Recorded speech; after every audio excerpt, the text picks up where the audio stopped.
बिस्मिल्लाहिर्रहमानिर्रहीम। अस्सलाम वालेकुम। आज के इस लेक्चर में हम ये सीखेंगे कि बैलेंस शीट हम किस तरह से बनाते हैं। फर्स्ट 2 लेक्चर्स में हमने अकाउंटिंग की बेसिक टर्म्स को रीड किया है, इसलिए आज हम बैलेंस शीट बनाना सीखेंगे।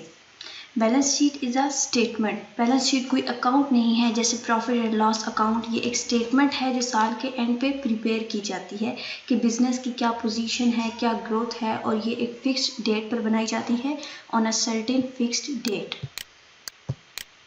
It is prepare to know what the business owes, कि बिजनेस को क्या पे करना है, उसकी कितनी लाइबिलिटीज़ हैं, कैपिटल है, and what the business owns at a certain date, और बिजनेस की अपनी कितनी मलकियत है। तो बैलेंस शीट बिल्कुल इसी तरह है जैसे हमने अकाउंटिंग इक्वेशन बनाई थी अपने सेकंड लेक्चर में, asset is equal to liabilities plus owners equity. Accounting equation का दूसरा नाम ही बैलेंस शीट है।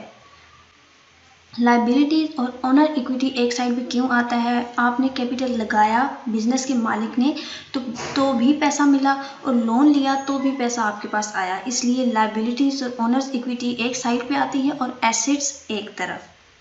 हम ले लेते हैं सोल प्रोप्राइटरशिप की बैलेंस शीट को, तो साल के एंड पे बनाई जाए और इस अकाउंटिंग ईयर के आखिरी दिन इस डेट को क्या सिचुएशन थी लाइबिलिटीज़ और एसेट की, और एंड पे आपकी लाइबिलिटीज़ और एसेट इक्वल आने चाहिए, तब भी आपकी जो बैलेंस शीट है वो ठीक बनेगी। और अगर इक्वल आंसर नहीं आता तो इसका मतलब आपने बैलेंस शीट बनाने में कोई गड़बड़ कर दी है। फॉर एग्जांपल हम सपोज कर लेते हैं कि 31 मार्च को जो डेट है लास्ट डेट है, तो उस डेट को क्या कंडीशन थी एसेट्स और लाइबिलिटीज़ की। लाइबिलिटीज़ में हमारे पास आ जाते हैं कैपिटल, लाइबिलिटीज़ में हमारे पास लॉन्ग टर्म लाइबिलिटीज़ हैं, शॉर्ट टर्म लाइबिलिटीज़ हैं, एसेट्स में फिक्स्ड एसेट्स हैं, करंट एसेट्स हैं, इन्वेस्टमेंट्स हैं, जिनको आगे हम डिटेल में पढ़ने वाले हैं। तो होना क्या है कि इनका अकाउंट सेम, आंसर इक्वल आना चाहिए लाइबिलिटीज़ और एसेट्स का। साल के एंड पे एक फिक्स डेट पे जब हम बैलेंस शीट बनाते हैं तो इन दोनों का आंसर हमारे पास सेम आना चाहिए, तभी आपकी जो बैलेंस शीट है वो ठीक होगी, वरना आपने उसको बनाने में कोई गड़बड़ कर दी है अगर आंसर इक्वल नहीं आता तो। Main features of a balance sheet. Balance sheet is a statement and not an account. ये हम पहले ही पढ़ चुके हैं कि ये एक स्टेटमेंट है, कोई अकाउंट नहीं है जैसे कि प्रॉफिट एंड लॉस अकाउंट है। तो it is prepared at a particular date and not for a particular period. ये हम एक सर्टेन डेट पे बनाते हैं, साल के एंड पे एक सर्टेन डेट पर। प्रॉफिट एंड लॉस अकाउंट पूरे एक पीरियड का होता है। It is prepared after profit and loss account. Profit and loss account हम बनाते हैं, उसके बाद हम बैलेंस शीट प्रिपेयर करते हैं। The total of asset side of balance sheet must be equal to the total of liability side. जैसा कि मैंने अभी बात की है कि आपके एसेट्स इक्वल होने चाहिए आपकी लाइबिलिटीज़ के, तभी आपकी जो बैलेंस शीट है वो ठीक बनी होगी। Balance sheet shows the financial position of a business as a growing concern.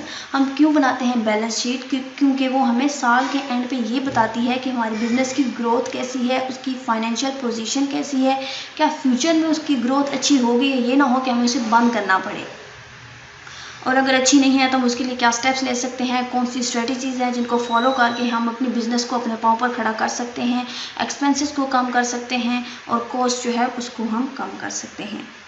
तो ये ग्रोइंग कंसर्न क्या है? हमारा जो बिज़नेस है ये एक इनफाइनाइट पीरियड तक चलता रहेगा, इसकी कोई लाइफ टाइम नहीं है, हम आज इसकी लाइफ का पता नहीं लगा सकते। अकाउंटिंग अजम्पशन को लेकर के की जाती है। फॉर एग्जांपल आज मेरे पास एक मशीनरी है, मैं कल भी उसको अपने बिजनेस में अगले साल भी यूज़ करूँगी, उससे अगले साल भी करूँगी, तो ये एज अ ग्रोइंग कंसर्न हो गया। इसके अलावा मैंने अगर 5 साल पहले कोई बिल्डिंग खरीदी है बिजनेस के लिए, तो वो बिजनेस अब तक उस बिल्डिंग में चलता आ रहा है, तो ये भी ग्रोइंग कंसर्न है। तो balance sheet shows the financial position of a business as a growing concern. Classification of asset side. हमारे पास सबसे पहले क्या है? Fixed assets. Fixed assets are those assets which are held for use in business, not for the purpose of resale. जिनको हम business में use करते हैं उन्हें हम सेल नहीं करते। जिस तरह से मशीनरी हो गई या बिल्डिंग हो गई, जब आप एक दफ़ा बिजनेस स्टार्ट कर देते हैं तो ये हमेशा आपके साथ ही रहते हैं, इन्हें आप दोबारा से सेल नहीं करते, इसलिए ये आपके फिक्स्ड एसेट्स है। तो इनकी फर्दर जो क्लासिफिकेशन है, जिसमें हमारे पास टेंजिबल एसेट्स होते हैं और इनटेंजिबल एसेट्स। टेंजिबल एसेट्स क्या होते हैं? Tangible assets are those assets which are physical which have physical existence can be seen और टच, जिनकी कोई फिजिकल एग्जिस्टेंस होती है, जिन्हें आप देख सकते हैं, टच कर सकते हैं, जिस तरह लैंड हो गई, बिल्डिंग हो गई, मशीनरी हो गई, ये आपकी टेंजिबल फिक्स्ड एसेट्स हैं। इनटेंजिबल एसेट्स वो होते हैं जिनकी ना तो कोई फिजिकल एग्जिस्टेंस होती है, ना हम उन्हें देख सकते हैं, ना ही हम उन्हें टच कर सकते हैं। For example goodwill, patents, trademark वगैरह हो गया। एग्जांपल ले लेते हैं कि आपकी मार्केट में अच्छी रेपुटेशन है, लोग आपके प्रोडक्ट को ज़्यादा खरीदते हैं, तो ये जो आपकी अच्छी रेपुटेशन है मार्केट में वो गुडविल है। हालांकि अंदाज़ा लगाया जाए तो अगर आपकी प्रोडक्ट की जो प्राइस है और आपके कंपैटिटर की प्रोडक्ट की जो प्राइस है वो सेम है, फिर लोग आपकी प्रोडक्ट ज़्यादा क्यों खरीदते हैं? क्योंकि आपकी अच्छी रेपुटेशन है मार्केट में, वर्ड टू माउथ आपकी रेपुटेशन अच्छी है, लोग एक दूसरे से कहते हैं कि भाई उसका प्रोडक्ट खरीदो, वो ज़्यादा अच्छा है। तो ये आपकी अच्छी रेपुटेशन हो गई, आपकी गुडविल हो गई, जो कि इनटेंजिबल है, आपको नज़र नहीं आती, लेकिन ये आपका एक फिक्स्ड एसेट है। इसके बाद हमारे पास आती हैं इन्वेस्टमेंट्स।